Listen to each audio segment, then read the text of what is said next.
car crashing into a crowd of pedestrians outside the busy Flinders Street station in Melbourne, Australia's second largest city. I always say the most massive, but it's the largest tax cut in the history of our country. Merry Christmas, America.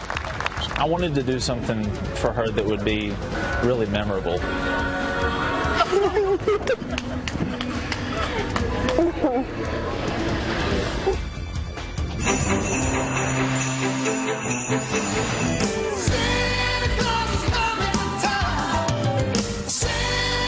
You're watching Fox and Friends First on this Thursday morning. I'm Heather Childers. We have lots of breaking news to get to, so let's get straight to that. Thank you very much for joining us. Breaking overnight, at least 14 people are injured, several critically after this happened. An SUV mows down pedestrians in Melbourne, Australia. 2 men are now in custody. Well, this photo just into our newsroom. Take a look. It shows one of those men being dragged out of the vehicle by police. Now, this all happened around 4:45 local time near the city's main train station. That station is used by more than 100,000 people daily. The victims were standing near a cable car stop. Among those injured, a preschool-aged child who suffered serious head injuries. Police quick to say that this was not an accident. At this stage, we believe it is a deliberate act. However, we do not know the motivation, and it is still early stages of the investigation. Eyewitnesses say that bodies went flying as they were hit. The driver ran a red light doing about 40 miles per hour and did not brake. And they are calling this a deliberate act. We'll have much more on that as it continues to develop. Also, while you were sleeping, South Korea firing warning shots as another soldier defects from the brutal North Korean regime. The southern troops shooting 20 times at northern guards looking for the defector along the border. Now, this marks the 4th North Korean soldier to escape to the south this year. And we're now seeing some brand new pictures of joint American military drills with South Korea. Soldiers wearing night vision goggles and gas masks, reportedly training to capture North Korea's nuclear weapons. And Merry Christmas, America. President Trump fulfilling his promise, getting Congress to pass the tax reform bill. It's his first and biggest legislative achievement. For the Democrats, as you would imagine, aren't too happy about all this. Griff Jenkins joins us now live from Washington, D.C. with how they plan to retaliate. Good morning, Griff. Good morning, Heather. It was a celebration at the White House following the passage of the historic tax legislation, and for good reason. It's bold and it hasn't been done in a long time. Hasn't been done in 34 years, but actually really hasn't been done because we broke every record. It's the largest, I always say the most massive, but it's the largest tax cut in the history of our country and reform. Republicans praised what this means for the average taxpayer and businesses in terms of the lower taxes and higher wages, but the bill failed to attract a single Democrat who uniformly painted this as corporate welfare and tax cuts for the rich, some responding by invoking that poor fellow from Charles Dickens' Christmas Carol, Tiny Tim. What we're doing here today is basically saying, wealthy Americans, big fat Christmas present for you. Tiny Tim, we're taking your crutch away from you. And like Tiny Tim, Simon and his family now find their future in danger because of the greed of those with power, the cruelty that is in the heart of the tax scam. And the party could be over this morning as Republicans rush against a deadline to fund the government past Friday as Democrats, led by Minority Leader Pelosi, are urging members to vote against that continuing resolution that will be offered today by the House to fund the government until January 19th. The prospect, guys, of sending government workers home for Christmas without paychecks is a daunting one, but Treasury Secretary Steven Mnuchin says he's confident that will not happen. I think it's highly unlikely that there's a government shutdown. I think that the right thing to do is let's get a short-term funding and we'll deal with these issues in January. So, Heather, here's where we stand. The House meets at 8 a.m. and some of the major components of this continuing resolution include children's health, the FISA foreign surveillance reauthorization, and a disaster relief, $81 billion of disaster relief that's going to be separated into a different bill. So a lot of work to do before anybody goes home for Christmas. Yeah. I've got a suggestion. They should start working at 4 a.m. like us instead of 8 a.m. There's an idea. I like it. All right. Thank you very much, Griff. See you later. Well, less than 24 hours after Congress passed the sweeping tax reform, some good news. Americans already feeling the trickle-down effects. Some major companies handing out bonuses and announcing some investments. Dana Lash telling Hannity that it proves Democrats were wrong. By the way, Chuck Schumer was attacking AT&T, claiming in video that AT&T was going to use this to enrich themselves. And what does AT&T do? They announced that they're investing in their employees and their community, as is Boeing and other companies, because this is how economics work. This is how math works. They're on the wrong side of the history on this. Well, hundreds of thousands of AT&T and Comcast employees will get $1,000 bonuses. And Fifth Third Bank is handing out bonuses to nearly 14,000 workers and boosting minimum wage to $15 an hour. Wells Fargo also hiking those pay rates starting next March. And Boeing will invest $300 million in facilities and employee training and education. So hopefully that's just the beginning. Well, the American people are confused about what they're actually getting in the new tax package and the money that's going to go back into their wallet. Speaker of the House Paul Ryan says that you can blame the Democrats for that and their all-out assault on the tax reform package. When people are bombarded with that kind of rhetoric, no wonder they're a little confused. When they're bombarded from the rhetoric from the left and from a lot of people in the media that this is going to hurt them, this is going to raise their taxes, it's going to do all their things, people are going to be confused. You know, this was the kind of debate I'm told they had in '86 when Reagan passed his tax reform, and the polling before they passed it, only 18% of Americans at the time thought they were going to get a tax cut. So this is the kind of hyperbolic rhetoric you have when we're doing monumental reform, which lets people keep more of their own hard-earned dollars, which gets our businesses in sync with the rest of the world so we're not punishing them and losing jobs. The left hates this. They're not for it. That's true when you hear completely different stories. Well, President Trump now has to craft a deal to keep the government running. Griff was talking about that. But the White House says that it is confident that it will get a continuing resolution to keep the government funded through January 19th. Well, that horrific tour bus crash that we've been telling you about that left 8 Americans dead, now blamed on the driver. A Mexican prosecutors say that he was negligent and he was likely speeding when the bus lost control. It hit a tree and then it flips onto its side. The passengers headed from cruise ships to tour the nearby Mayan ruins. In all, 12 people are dead, including 3 Americans from the same family. Anna Behar and her 11-year-old son Daniel were killed, along with his grandmother, Fania Shamus. Our prayers with that family. Well, part of the major West Coast highway is finally back open after the last piece of a derailed Amtrak train is removed. Officials now identifying the third and final victim as 40-year-old Benjamin Gran of Washington State, with the CEO of Amtrak calling the accident a wake-up call, saying, quote, "It's not acceptable that we are involved in these kinds of accidents. We are terribly sorry to the people that are involved." With NTSB investigators still trying to figure out why the train was going almost 3 times the speed limit, sending it flying off the tracks.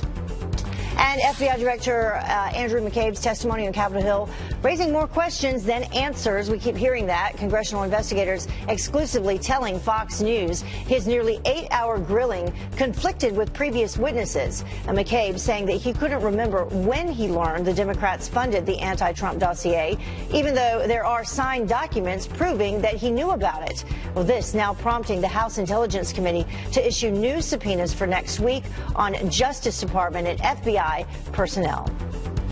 And a federal judge declaring a mistrial in the case of a Nevada rancher accused of leading an armed standoff against the government.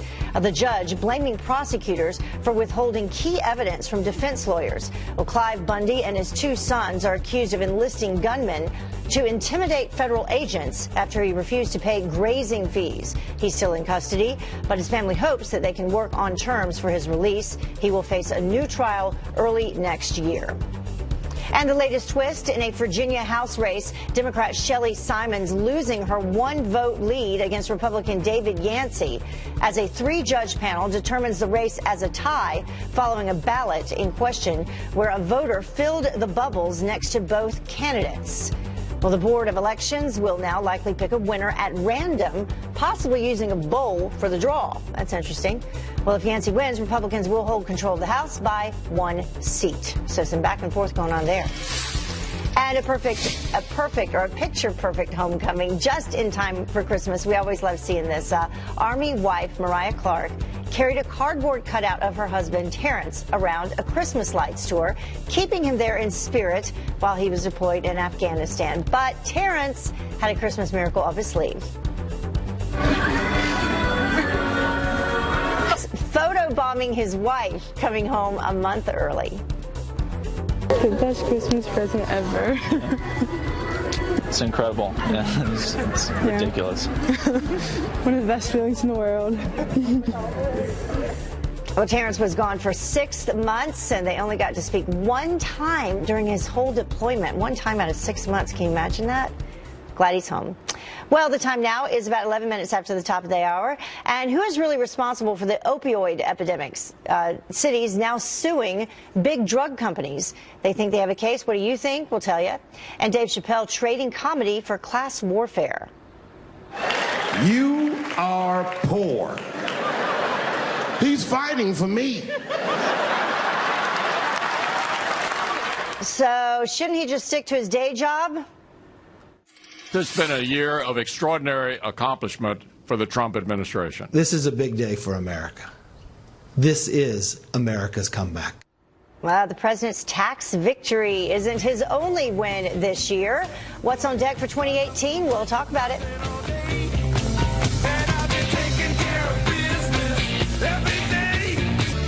Welcome back to Fox and Friends First. The man who sent a 160-page anti-Trump manifesto to the White House stole a massive amount of guns and threatened schools and churches. Well, he learns his fate. Joseph Jakubowski will spend the next 14 years in prison. Now, he cursed out the judge, demanding that he either be freed or killed. Jakubowski stole 18 guns, silencers, and ammo. That was back in April, before torching his car and then going on the run for 10 days. And a new lawsuit taking on some of the largest drug makers and pharmacies in the world, accusing them of fueling the opioid epidemic. Multiple Michigan cities and counties are suing companies like Purdue Pharma, the manufacturer of OxyContin, CVS, Walgreens, Rite Aid, and Costco. They say that they are responsible for not only the 64,070 drug overdose deaths in the U.S. last year, but for aggressively and over-promoting highly addictive drugs. And then another lawsuit to tell you about, this one involving Facebook, accusing Facebook and hundreds of other companies of age discrimination. A joint investigation by the New York Times and ProPublica finding that the social media site allowed companies like Amazon and Verizon to exclude older people from seeing their job postings. Well, Facebook defending its decision, quote, age-based targeting for employment purposes is an accepted industry practice, and for good reason. Well, a street artist now calling Meryl Streep on her bluff. Some brand new signs setting social media on fire, claiming that the actress knew about Harvey Weinstein and did nothing. Carly Shimkus with Fox News Headlines 24/7. Sirius XM 115 is here with Reaction Online. Good morning. Yeah, good morning, Heather. It looks like someone in Los Angeles thinks Meryl Streep heard all about Harvey Weinstein's heinous behavior and decided to remain silent long before the allegations were made public. These posters that say she knew across Meryl Streep's eyes are popping up across Los Angeles and even in Pasadena, right near Meryl Streep's home. Now, this is happening right after actress Rose McGowan accused Meryl Streep of knowingly remaining silent. Now, Streep addressed that allegation directly, saying, "It hurts to be attacked by McGowan, but I want to let her know I did not know about Weinstein's crimes. I wasn't deliberately silent. I didn't know." But I got to say, a lot of folks on social media are agreeing with the posters. One Twitter user says, "Of course she knew. They all knew." And Trisha tweets, "Very sad that Meryl's career was more important to her than taking a stand and defending other abused women." Still, many others on social media say all the negative attention should go directly to Harvey Weinstein. Leave Meryl Streep out of this. Yeah. All right. So Tim Scott, I can't believe this. The Huffington Post, a writer, said that he was a prop That's right. Yeah, they say that he was a prop, that he was standing next to the president during the tax reform speech yesterday because he is an African-American man. Andy Ostroy deleted this tweet, but he did originally say, what a shocker, there's one black person there, and sure enough, they have him standing right next to the mic like a manipulated prop. Way to go, Senator Tim Scott. Well, he tweeted back saying, probably because I helped write the bill for the past year, have multiple provisions included, got multiple senators on board over the last week, and have worked on tax reform my entire time in Congress. But if you'd rather just see my skin color, please feel free. What a tweet there. That blogger that tweeted that apologized in a tweet saying, you know, he's sorry for saying it. He regrets it, and he deleted the remark. Yeah, shouldn't have done that at all. Oh yeah, Senator Scott has done a lot of work, even beyond tax reform. Absolutely. All right, so the man behind the TSA's Instagram account, apparently this is pretty funny. Yeah, revealed. Okay, so the TSA, not totally popular. Their Instagram account, extremely popular. It has over almost 1 million followers, and that is because of a guy named Bob Burns. He's the one that posts all the funny photos of people that are trying to get things past TSA, crazy things like mummies. He's that gun. Do you see that? A mug with a gun handle. So a lot of people like them. If you don't follow the TSA, you should. Now, Burns says that the number one thing, his favorite thing that he ever saw somebody try to get past the TSA was one of those big deli meat slicers with a one of those big knives, serrated knives. Yeah. So who even knows how that could get past the TSA machine? But somebody tried to do it. Yeah. So you got to find humor where you can find it. Absolutely. So, you know, who knew the TSA could be funny? Kudos to Bob Burns. Yeah. Thank you so much, Carly. Thanks Appreciate it. Even his name's kind of funny. Sorry. Well, the time now is about 20 minutes after the top of the hour, and a bombshell scandal now taking a new turn. That former Democratic IT aide accused of fraud, now linked to Hezbollah. The reporter who broke that story joins us live. Stay tuned for that. This has been a year of extraordinary accomplishment for the Trump administration. This is a big day for America. This is America's comeback. And the president's tax victory isn't his only win this year. So what's on deck for 2018? Ron Meyer joins us live up next. This has been a year of extraordinary accomplishment for the Trump administration. This president hasn't even been in office for a year. And look at all the things that he's been able to get done. This is a big day for America. This is America's comeback. He's got one of the best records of conservative accomplishment in his first 11 months in office of any president in American history, including, quite frankly, Ronald Reagan. President Trump celebrating one of the biggest legislative accomplishments America has seen in decades. But that isn't his only win this year. So what's on the horizon for 2018? Joining us now is political analyst Ron Meyer. Good morning, Ron. Thank you very much for joining us. Morning, Heather. So big day yesterday. Let's start with that. I mean, no doubt this is the first major overhaul of the U.S. tax system since 1986, and they were pretty happy yesterday. Yeah, and they should be. Here's the thing. Most Americans don't really understand how good this will be for them because the media has convinced them that everybody in the middle class is getting a tax increase. But if they go even to the New York Times website or the Washington Post website, places that are no friend of the Trump administration or Republicans in general, use their calculators. See if you're getting a tax cut. The truth is, even in high-tax states and high-tax areas like where I live in Northern Virginia, the vast majority, more than 90% of the people, are going to see tax cuts. And so go do the math, do your own homework on, and people are going to realize they're getting money in their pocket. We're already seeing companies like AT&T and Boeing saying they're reinvesting in their workers and in capital. It's great news. I know, and a lot of the Democrats, their talking points are coming from what they think is going to happen down the road in 2027, and they will be partly responsible if they don't vote to continue the tax cuts at that point in time, the individual rates. If Democrats run on this in 2018, they will lose the biggest opportunity they've had. This is a great issue for Republicans. Yeah, and it's coming at the same time that the economy is booming. I mean, what, 2.2 million jobs created, a 3.3% GDP growth. That's the highest since, I did that yesterday, since like 2004, I think, something like that. Right. Yeah, no. So you have to remember, the unemployment rate is the lowest it's been in 17 years. There are 156,000 new manufacturing jobs this year. That's gigantic.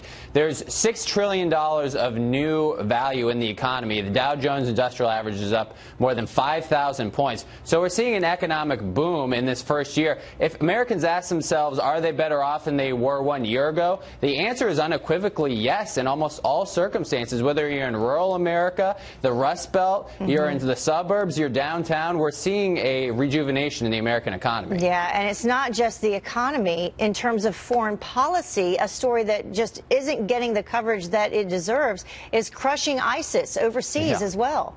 That's right. So we've seen ISIS be totally crushed and now having to flee to Africa in most instances. And here's the big win, is that they wanted President Trump to send 80,000 troops into Syria. And he said, no, we don't need it. We can do it with 3,000. And they were able to do what they needed to do to finish off ISIS with many less troops, endangering many fewer Americans, and not keeping America entangled in the Middle East. So not only is he defeating ISIS, he's making sure we're not entrapped in the Middle East any longer. So it's a win for both non-interventionists and people who want to make sure we're defeating terrorism. Yeah, and hopefully that's just beginning as well. Also back at home, the Supreme Court nomination of Judge Neil Gorsuch, but not just the Supreme Court that he's making a difference with.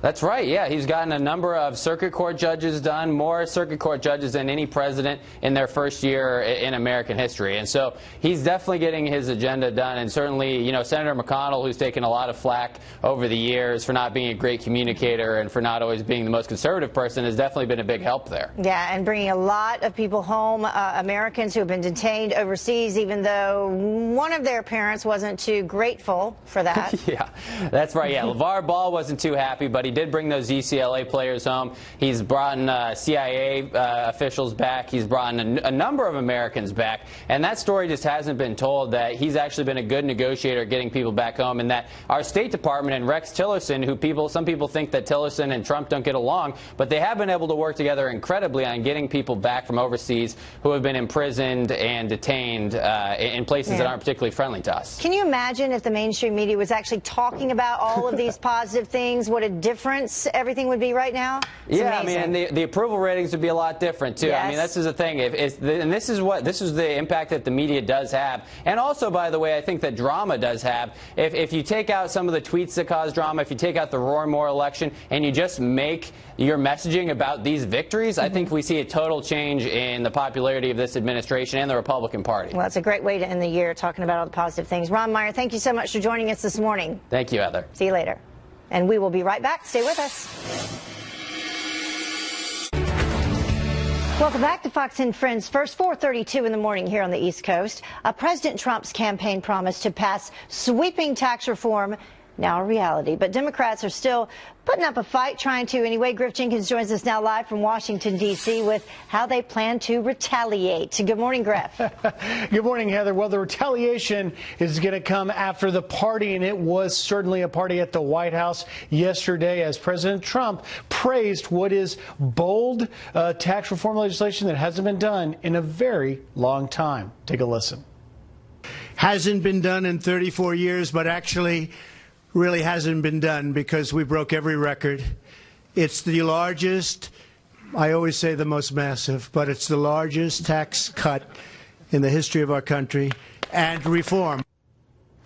Now, Republicans praised what this bill brings in terms of the higher wages and lower taxes, but Democrats, not a single one voted for this. They uniformly painted this as corporate welfare and tax cuts for the rich, and now they are getting perhaps some revenge as Republicans rush against a deadline to fund the government. Past Friday, House GOP leaders were scrambling last night to come up with a continuing resolution to fund the government past January or until January 19th. Here are some key elements that we're learning that are in there. It includes the FISA reauthorization. That's the Foreign Surveillance Act. Some conservatives are not happy with that. It provides $2.85 billion for children's health insurance program until March, $2 billion for VA programs, and it waives something called PAYGO. You see there, that is, of course, a trigger mechanism that cuts government programs if you raise the deficit, and this tax bill will do that. That is going to be talked talked a lot about today as the House meets, Heather, at 8 a.m. and they try and get something going. Democrats are going to vote against this. Minority Leader Nancy Pelosi sending a letter to all Democrats urging to strongly vote no against this continuing resolution. They want things like the DREAM Act included. All right. Griff Jenkins live for us. Thank you, Griff. Thank you. Well, not a single Democrat, as Griff said, voted for the Republican tax reform package as Nancy Pelosi and Chuck Schumer take aim at Treasury Secretary Steve Mnuchin. Listen. Let me go back to Mnuchin. I just think his statement is just so Mnuchin. I mean, what are we talking about? Billionaires here. He just seems to. Mnuchin seems to make it up as he goes along. He won't cut taxes for the rich. Yeah. They handed the top wealthiest 1%, 83% of the benefits. Well, Secretary Mnuchin firing back, saying that the American people are tired of the Democratic rhetoric. They fundamentally disagree with us, and I guess that's why they voted against this. They don't believe that we can get the growth that we think we can. They don't believe in the American economy. They say they want to do things that are good for workers, but they voted against the bill. And we've been saying the number one impact is to make America competitive again, to fix the business tax system, deliver tax cuts for the middle income. This is not about tax cuts for billionaires. This is about tax cuts for working families, for people with kids, the child tax credits. And, I think you're going to see this in the polls as people get paychecks. They're tired of listening to the Democrats complain about this. And once Democrats not willing to budge on the terms of the shutdown, so Republicans will have to do it on their own again. At least it looks that way. And here's another story that we've been following for you. A car dealership in Virginia, follow me on this, busted as a suspected money laundering operation for a Hezbollah-linked businessman in Lebanon. The owner, the same IT aide who was paid $7 million taxpayer dollars to provide IT services to 44 Democratic members of Congress. And joining me now is Daily Caller investigative reporter Luke Rosiak. Luke, thank you so much for joining us this morning. Thank you. This story seems like something that would be out of a movie, and it doesn't seem like something that would actually be happening. Take us through this a little bit with the Awan family and how they're involved. For 14 years, Imran Awan has been running IT for dozens of House Democrats. As an IT guy, he can read all the emails and files of these members of Congress who are members of committees like the Intelligence Committee, Homeland Security, Foreign Affairs. And at the same time, he sets up this company. Who knows how he does it, because he's making $7 million between all his family members working full-time, $165,000 each running IT. They somehow found time to set up this used car dealership. And if you look at Operation Cassandra that we learned about recently, that's a common tactic by Hezbollah. And indeed, these guys took $100,000 from a fugitive from the U.S. Department of Justice by the name of Ali Al-Attar. Now, this guy has been linked to Hezbollah by the CIA. So they took money. They took money from him to use it conceivably for these car dealerships, one of which it was called CIA. That's one of the insane parts. It was called CIA, Cars International A, and it appeared there was markings of a front. Their business partner testified that the books were essentially a sham. They didn't even have inventory. If you needed to buy a car there, they would have to go across the street and borrow one from a different dealership. They've got Ukrainian connections, which is the same thing you see with these Hezbollah dealerships. Yeah. It has all the markings of just a complete suspicious company. And if you were working for IT for the House of Representatives and need to take $100,000 from foreign actors, it's potentially a money laundering vehicle. And people will recognize him, his picture and his name, because of his connection to Debbie Wasserman Schultz as well. Well, he didn't just have access to these emails when he took this money that's been linked from a guy linked to Hezbollah. He actually, House investigators found that he accessed the House server thousands of times without authorization. The House Democratic Caucus server, which is a sister organization of the DNC. So this is frightening stuff. I mean, he's got access to the stuff, he takes the money, and then he appears to act on it. Really, you add it all up, and you have to believe in a lot of coincidences to think there's nothing there. So where does this stand? Where does this stand right now? Is he in jail? Are they all in jail, the whole family? Well, that's the remarkable thing. Just like when in Operation Cassandra, when you don't see action by the Department of Justice, there's been very little done on this case. A prudent person would have reason to believe that these guys could have been engaged in a foreign intelligence gathering operation, not only on U.S. soil, but embedded in the U.S. Congress. When you put all these facts together, and the Department of Justice hasn't even looked into it enough to disprove or prove that. So these guys have only been charged with relatively minor crimes involving trying to flee the country after they learned about this underlying investigation, but there have been no underlying charges brought, and it's been over a year. It's unreal. And was it Imran's wife, who was also Ukrainian, who was also working for IT for the Congress? Yeah, they had 5 or 6 family members. One of them's Ukrainian. She created all these other car dealerships, but they don't seem to exist. So how do you have a car dealership that doesn't exist? Where do I go to buy the car? Good question. People should look at your article. Log on to Daily Caller. They can also find you at Luke Rosiak. Luke, thank you so much for joining us. Appreciate it. Thank you. Big story. And we'll be right back. Stay with us.